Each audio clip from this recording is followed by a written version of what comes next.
Olá, boa noite. No programa de hoje eu recebo Jean Cleuter Simões Mendonça. Ele é advogado tributarista reconhecido nacionalmente, possui um vasto currículo. Já foi juiz classista do Tribunal Regional do Trabalho, 11ª Região, conselheiro titular do Conselho Administrativo de Recursos Fiscais do Ministério da Fazenda e conselheiro federal da Ordem dos Advogados do Brasil. Na OAB Amazonas, ele presidiu a Comissão de Direito Tributário. Por 2 vezes, foi candidato à presidência da Seccional Amazonas da OAB. Jean Cleuter, seja muito bem-vindo ao programa. Obrigado, Liliane. Quero cumprimentar o público que está nos assistindo agora. Agradecer a Paula Litaif pelo convite de estar aqui no programa Cenário Entrevista. Parabéns pelo estúdio, parabéns por tudo. Realmente é uma honra para mim estar aqui hoje, conversando com você e com seu público. Dr. Jean Cleuter, antes dessa empreitada de sucesso como advogado tributarista reconhecido nacionalmente, é verdade que o senhor já foi metalúrgico e que graças a essa profissão você conseguiu pagar a faculdade de Direito? Conta pra gente essa história.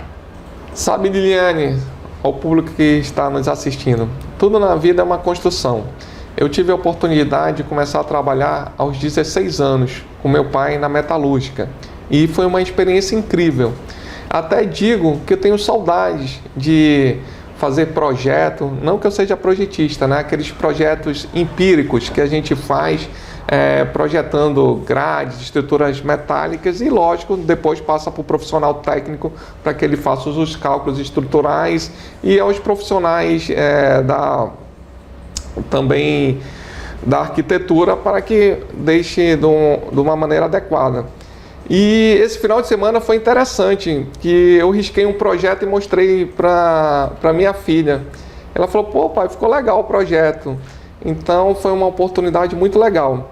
E naquela época eu sempre sonhei em ser advogado. E tive a oportunidade de fazer a minha faculdade na universidade pública, né? Foi na Universidade Newton-Nist. E naquele momento, a dificuldade de pagar a mensalidade, eu fiz a proposta para o professor Newton na época em pagar em cadeiras, né? Então comecei a fabricar as cadeiras da própria universidade. E era interessante que todo começo do ano eu procurava o professor Newton. Professor Newton, eu preciso ajustar aí que eu estou devendo a faculdade. Aí ele falava, mas está devendo quantos meses? É um ano inteiro, entendeu? O senhor vai ter que comprar muita cadeira. E realmente foi uma fase muito desafiadora, né? Porque eu trabalhava o dia inteiro e estudava à noite. Mas como a faculdade de Direito foi minha segunda faculdade, eu tive a oportunidade também de fazer administração com habilitação em comércio exterior, o que me deu uma visão de gestor, uma gestão técnica, né? De como gerir uma empresa. E nesse momento o desafio se tornou muito grande, porque quando você faz uma faculdade com mais experiência, você quer aprender mais, você quer pesquisar mais, você quer realmente adquirir conhecimento. E aquele momento foi muito importante e muito difícil, porque eu tinha que trabalhar o dia inteiro, à noite ir para a aula, estudar para as provas, fazer os trabalhos. E te confesso, isso virou rotina. Hoje eu trabalho também o dia inteiro e à noite e estou fazendo um mestrado em Direito Tributário e o conhecimento, eu entendo que é tudo na vida de todas as pessoas, porque para vencer é necessário ter conhecimento e para ter conhecimento é necessário também ter esforço. Ninguém consegue adquirir nada sem qualquer esforço. Então, esses momentos foram muito importantes na minha vida. Perseverança, né? Você acredita que nunca é tarde para recomeçar? Porque no teu caso, você já tinha uma profissão, já tinha uma formação e foi em busca de outra, que era o seu sonho.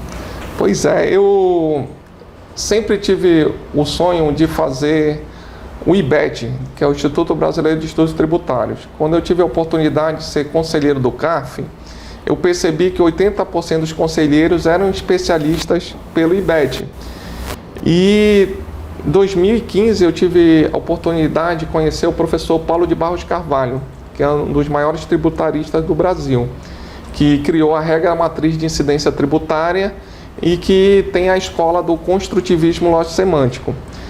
E nunca é tarde, e eu costumo dizer o seguinte, não é fazer o que você fala, é você ser exemplo. Eu acabei de falar que eu estou fazendo um mestrado em Direito Tributário. Eu poderia achar que era tarde para eu fazer um mestrado. Eu até fui questionado por um amigo meu, mas Jean, para que está fazendo um mestrado?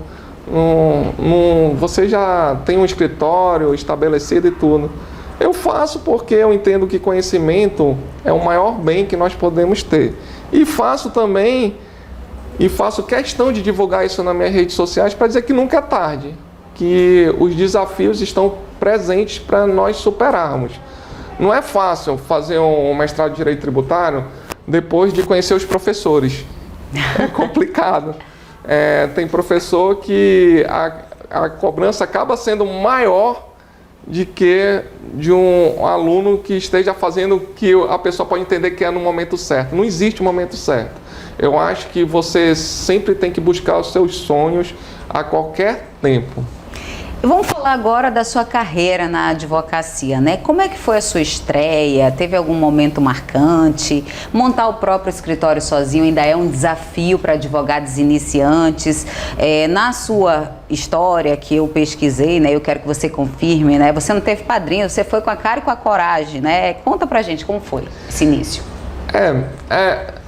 Quando você se forma, as coisas parecem muito grandes, né?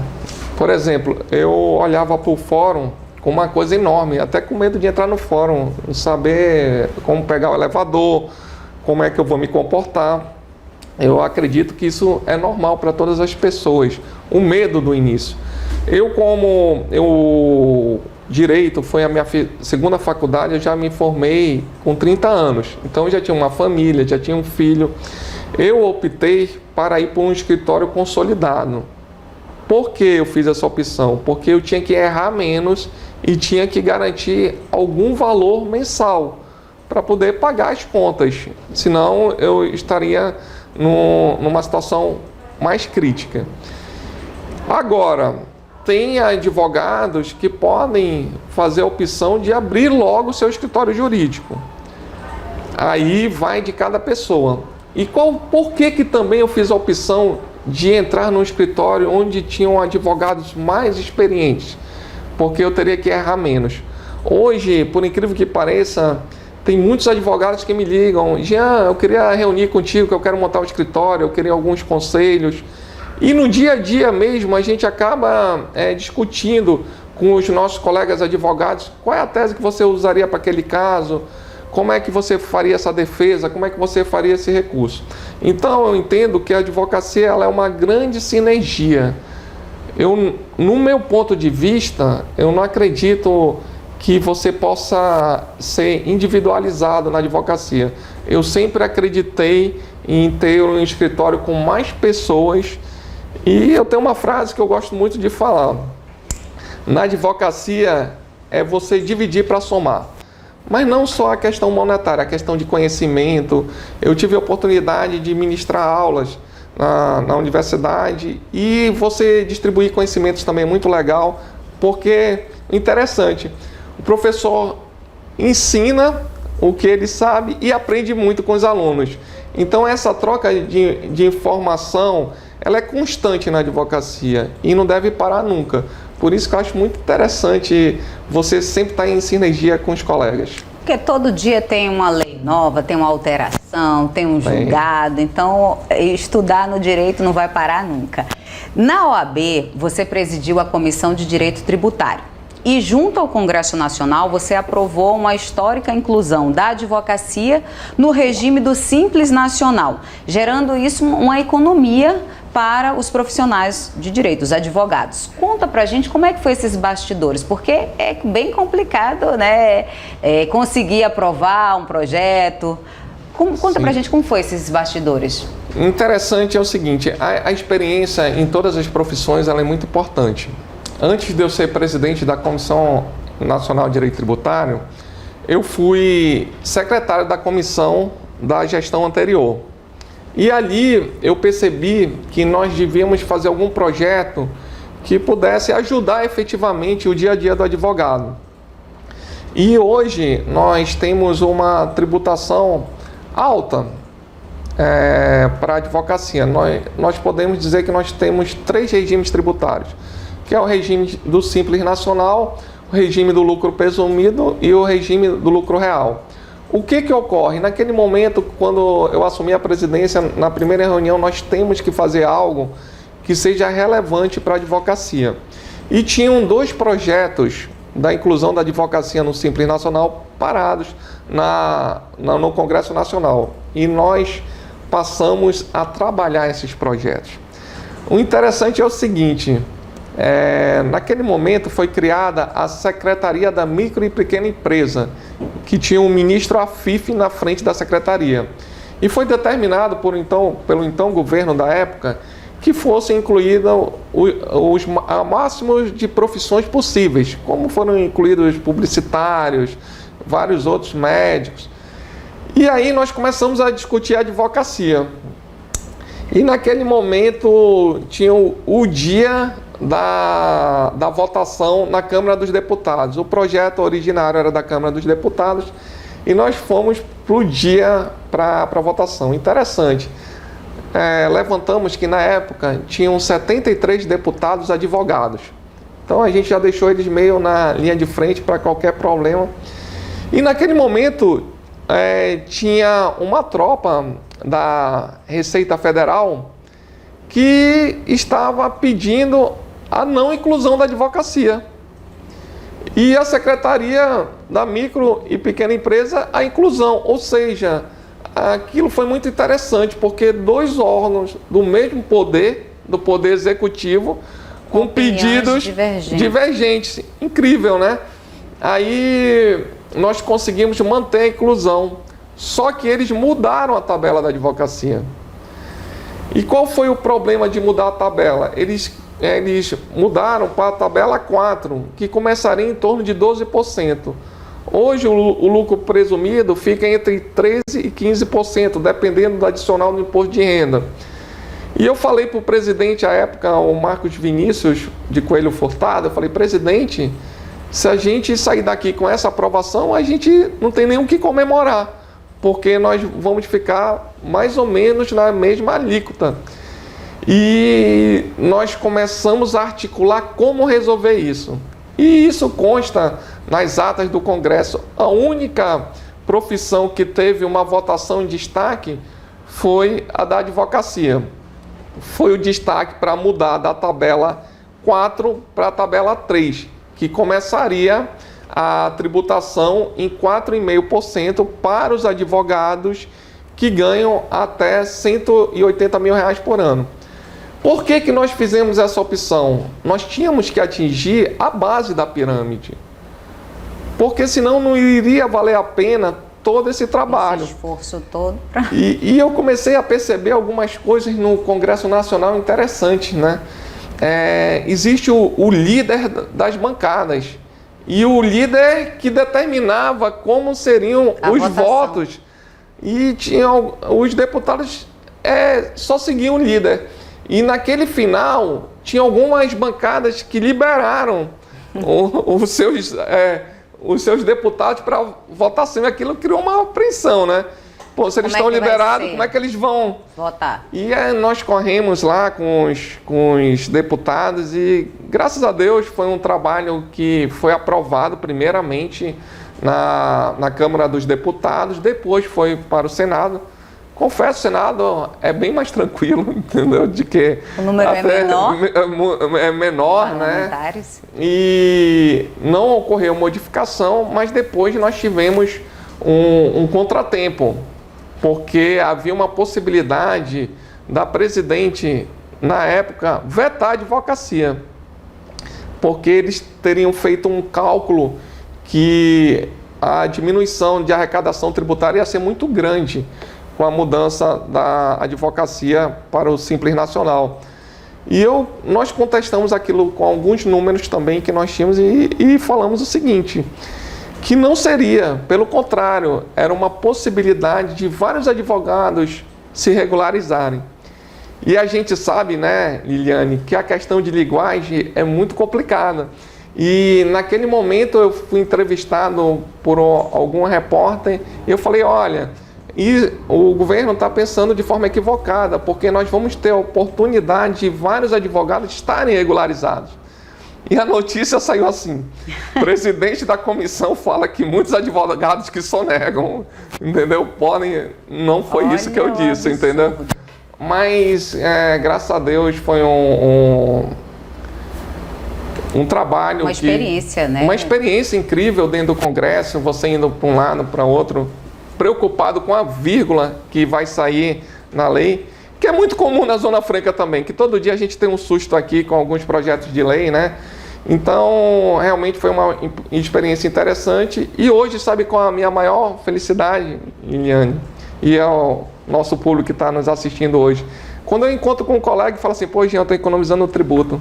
Valeu aquele trabalho. Então valeu a pena todo esse bastidor em busca dos votos a favor. É isso aí.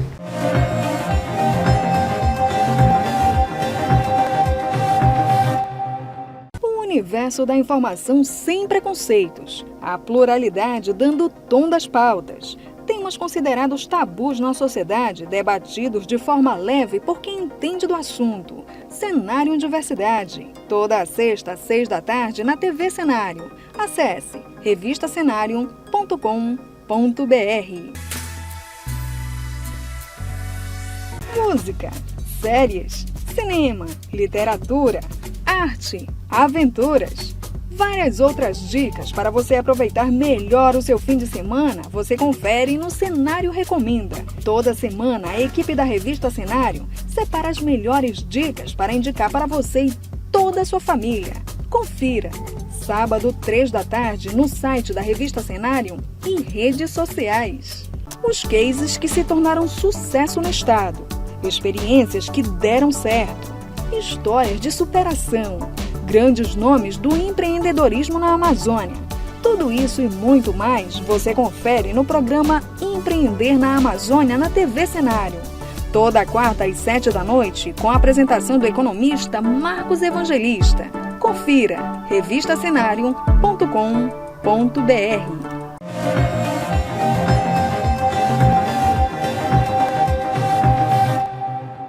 Nós voltamos a conversar com o advogado Jean Cleuter e agora a gente vai falar sobre as 2 vezes que você concorreu à presidência da Seccional Amazonas. Foi em 2015 e em 2018. E apesar de não ter sido eleito, você garantiu, essas eleições foram bem apertadas em votos, você também conquistou uma admiração de grande parte dos advogados. Por que ser presidente da OAB Amazonas?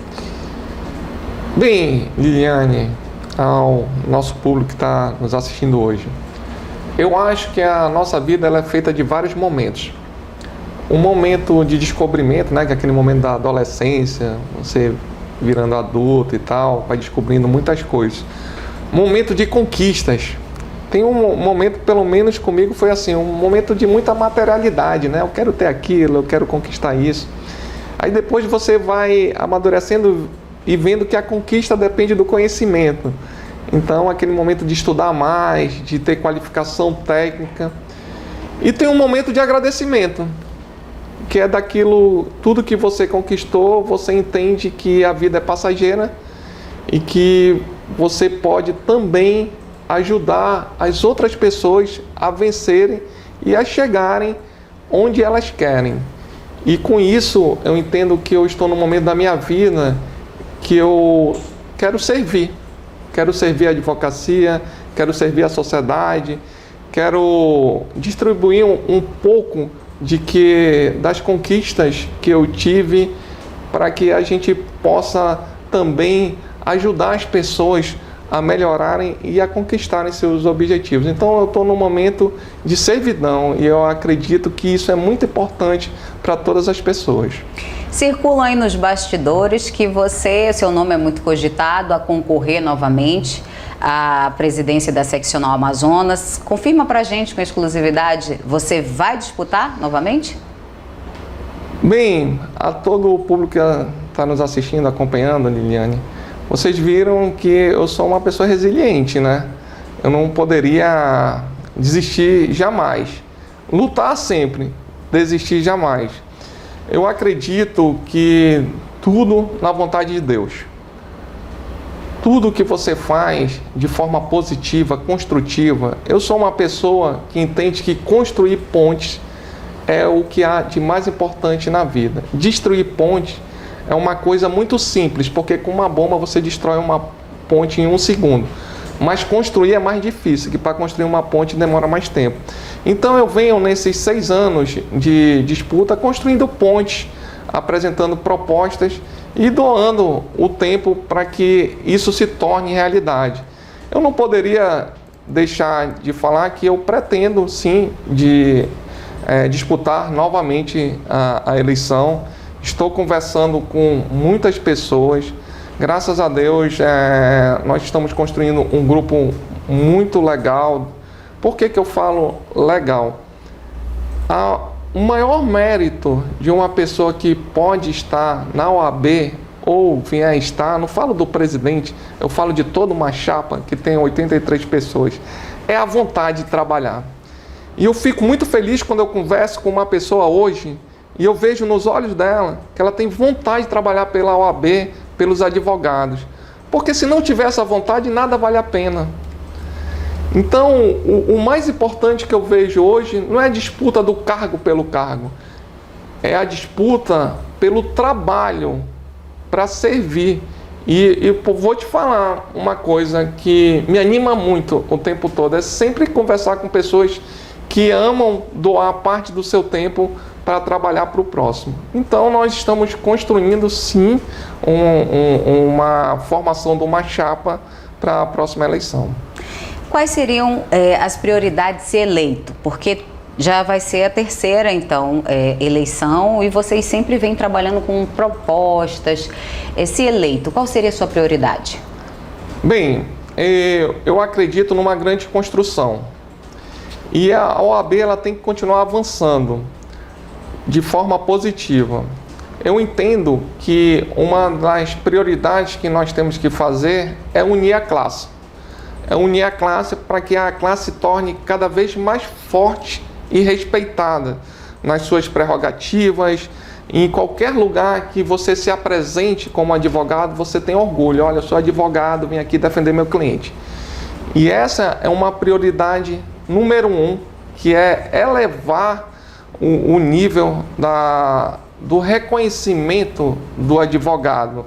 A gente sabe que o trabalho vem sendo feito, mas nós temos que continuar avançando, porque hoje é muito difícil em todas as profissões, alguns contratempos, então nós temos que elevar sempre o nome e a importância da profissão do advogado, porque o interessante é o seguinte, o advogado, olha só que interessante, o advogado ele não defende o direito dele, ele defende o direito do cidadão que procurou ele. Então, o advogado ele defende a sociedade. E se o advogado está em plenitude do seu exercício, a sociedade está na plenitude da defesa dos seus direitos. Então, um ponto relevante é unificar a advocacia para o fortalecimento da classe. Por isso que hoje nós estamos conversando com vários setores da advocacia, da atual gestão, de outras gestões, de antigos presidentes, de antigos conselheiros federais, nós estamos conversando com todos. E também eu entendo que é muito importante, que nós estamos passando por uma fase muito difícil, né? É muito importante trabalhar o mercado de trabalho da advocacia, porque nós estamos passando por uma experiência inédita, né? Inédita a nível mundial, essa crise sanitária. E, além de inédita, inesperada. Exatamente. Alguns procedimentos eles foram impostos de uma hora para outra. Como é que está a relação hoje? Eu vivo exclusivamente da minha advocacia. Então, hoje as relações entre clientes e advogados, elas mudaram muito. Como é que o advogado faz hoje para conquistar um novo cliente? Tem cliente que não quer receber fisicamente o advogado, como é que ele faz para marcar para ir com o diretor jurídico de uma empresa, como é que ele faz para atingir hoje os clientes e demonstrar o seu conhecimento. Então nós estamos vivendo um novo momento e nós temos que ser ágeis. E para isso nós precisamos conversar bastante, ver quais são as dificuldades. Eu acredito, Liliane, que as coisas mais simples são as coisas que dão maiores resultados. Começa pelo Simples Nacional.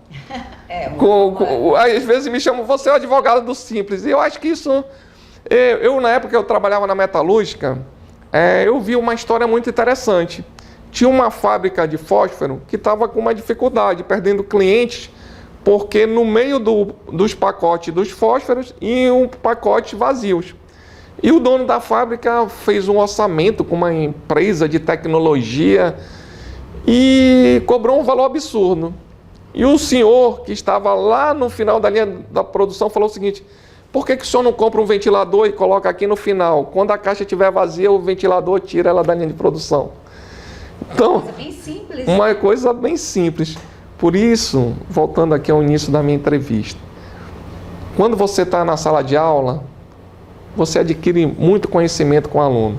Quando você conversa com a advocacia, você consegue muitas soluções para coisas que parecem complexas e elas se tornam simples. Então, não quero dizer que o mundo é simples, porque se fosse simples, estava tudo resolvido.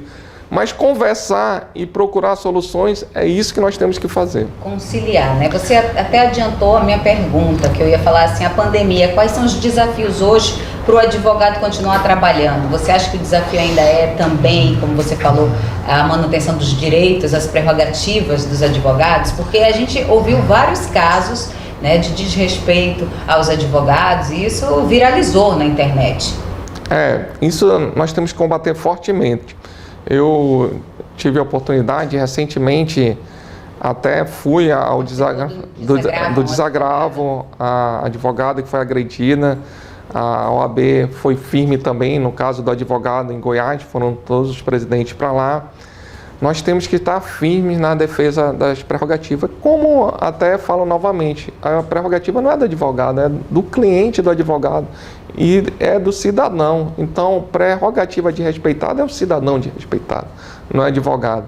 E nós vivemos um Estado democrático de direito, que foi muito difícil ser conquistado. Então, nós temos que preservar isso e a OAB tem que estar atenta para todas essas questões. Desafio, né, para a próxima gestão. Para todas as gestões, né? Mas eu digo assim, diante de tudo isso que a gente está vivendo, as pessoas estão mais intolerantes, está tudo sendo novo para muita gente, né? Eu acredito que a mudança de comportamento, né? Você imagine, acho que todo mundo passou por isso, ficar isolado em casa. E aquilo dá uma sensação, pelo menos foi o que eu tive, né? Uma sensação de não poder fazer nada. Que nós, por exemplo, eu sou autônomo, né? Advogado autônomo. Até o pessoal pergunta, tem espinho na tua cadeira, tem espinho na tua cama? É porque a gente é assim, a gente tem que estar rodando, tem que estar correndo atrás. Não pode parar, é igual bicicleta, parou, caiu. Então, essa pandemia foi muito ruim. E também, Liliane, eu fiquei internado 7 dias com Covid no hospital. A gente começa a refletir a vida de forma diferente, né? Por exemplo, eu poderia te dizer que no meu caso foi ao contrário, né? Eu era muito brigão, tá entendendo? E assim, brigão que eu falo, gosto de disputar, né? Não brigar de briga, só para deixar claro, né? De disputar. Quando você sabe que você está certo, que você tem os argumentos, né? Você quer manter, né? Pois é, mas às vezes a gente acha que está certo, mas não está certo, né? E esse negócio de certo também depende da interpretação, né? Depende da interpretação. Então, essa lição de vida, para mim, eu acho que me tornou uma pessoa que dá mais valor à vida e ao tempo. Então, nós temos que realmente tentar realizar o que nós pudermos fazer logo, não esperar para depois. É por isso que nós estamos aqui, né, nessa luta, né, tentando reorganizar uma situação, eu falo minha, dentro do escritório, que nós temos hoje novos procedimentos. Por exemplo, tem cliente que fala, poxa, vocês não estão se deslocando para o fórum, vocês não estão gastando combustível, ficam dentro do escritório. Sim, mas e os softwares? Eles elevaram muito de preço. A tecnologia ficou cara. Energia, nem falem. Então, tudo é uma mudança. O custo diminui aqui, aumenta ali. E nisso nós temos sempre que estarmos atentos. Eu vi uma frase muito interessante, que quem vence não é quem enxerga o futuro, mas quem consegue se adequar mais rápido aos desafios. Isso aí. Então a gente tem que fazer isso com a advocacia, adaptar logo a advocacia para a nova realidade, para que o advogado possa realmente ganhar seus honorários. E nessa segunda temporada, todos os nossos convidados que passam por aqui, a gente quer saber as impressões desse cenário político que a gente está vivendo. Eu vejo do lado de fora como um cenário complexo, um cenário de polarização, e é por isso que eu venho para a minha reflexão, né? Onde é que a polarização é boa? É bom ou é ruim? Por isso, eu acredito em duas situações, até foi importante essa pergunta. A OAB, ela tem que se portar sempre de forma independente. Independente para poder realmente opinar de forma construtiva e cobrar quando tiver que cobrar. Posso te dizer que o que nós estamos fazendo na política da OAB hoje, no estado do Amazonas, que é tentar unir todas as pessoas em torno de um projeto de uma advocacia forte, seria a melhor solução em todos os caminhos, tanto na política, tanto na OAB. Lógico que você falar unir é muito difícil com ideias muito antagônicas, mas a gente tem que procurar trabalhar pelo que a gente acredita. Então, eu acredito muito na OAB equilibrada, emitindo suas opiniões, que é importante dizer. É partidária, né? É a partidária. E eu acho que a gente tem que saber separar o que é a opinião da OAB, de repente o que é a opinião do Jean, o que é a opinião do advogado. Isso tudo tem que ser separado de forma bem clara. Mas com relação à política de ordem, eu entendo que o melhor caminho é a união de todos para o fortalecimento da advocacia. Antes da gente encerrar, vamos a um rápido bate-bola. Eu falo uma palavra, você me diz o que vem à sua cabeça. Direito. Justiça. Tributo. Contrapartida. Justiça. Justiça, aí ela deve ser aplicada de forma imparcial. Amazonas. Amazonas é o pulmão do mundo. Medo. O medo seria de uma desestabilização geral no Brasil, de uma falta de paz, né? Vou falar o medo de uma guerra, vamos dizer assim. Um sonho. Um sonho, a felicidade. Esperança. Nunca deixar de acreditar. Religião. Sou católico. Quem é Jean Cleuter? Bem, eu falar de Jean Cleuter é complicado, né? É melhor perguntar das outras pessoas. Mas eu acredito que eu seja uma pessoa acessível, uma pessoa que gosta de conversar muito. Até estou me policiando aqui para tentar ser interessante, que eu te falo o seguinte. O Jean Cleuter é uma pessoa que gosta de conversar. É uma pessoa que gosta de construir pontes e uma pessoa também muito determinada, que dependendo da interpretação do determinado, pode achar que seja uma pessoa que não ouve os outros, né? Mas a gente procura ouvir sim, e o Jean Cleuter é uma pessoa resiliente. Jean Cleuter, muito obrigado pela sua presença aqui no Cenário Entrevista. Eu que agradeço, Liliane, eu que agradeço o público que está nos assistindo e muito obrigado por essa oportunidade de estar aqui hoje. Obrigada mais uma vez e nós voltamos na próxima terça-feira com mais um Cenário Entrevista. Até lá!